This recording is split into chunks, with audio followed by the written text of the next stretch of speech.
Emotional ইন্টেলিজেন্সের first জিনিসটা হচ্ছে নিজের আবেগকে বুঝে কাজে লাগানো। এটা হচ্ছে 1 নম্বর পয়েন্ট। যে আমরা অনেক সময় যেটা হয় কি, আমার আবেগকে আমি মিসরিড করি। ফর এক্সাম্পল, আজকে আমরা একটা খুব প্রেশারাইজ মিটিংয়ে যাচ্ছি, sometimes I feel angry, but maybe এটা অ্যাঙ্গার না, এটা অ্যাংশাসনেস।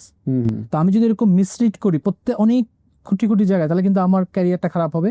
আর 2 নম্বরটা যেটা আপনি বলেছেন, যে অন্যের আবেগটা বোঝা। আজকে আমরা অনেক সেলিং মিস করছি, অনেক বড় বড় কন্ট্যাক্ট মিস করছি। বড় একটা কারণ হচ্ছে আমি কাস্টমার আবেগ বুঝতে পারিনি। আবার আমার টিম মেম্বারের সাথে আমার রিলেশনশিপ নষ্ট হচ্ছে কেন? তার আবেগটা আমি বুঝতে পারছি না।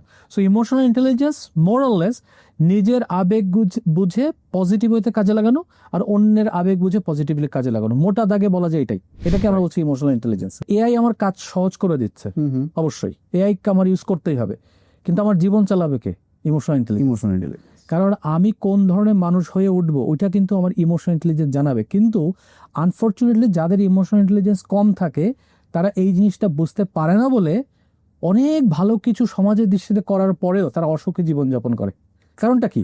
ও নিজের সাথে সময় কাটাতে পারে না, ও রিলেশনশিপগুলো সব নষ্ট করে ফেলছে। আপনি সমাজে অবশ্যই দেখে থাকবেন অনেক সফল মানুষ in terms of the societies definition of সফলতা, বাট সেই মানুষটাকে কেউ পছন্দ করে না, রুড,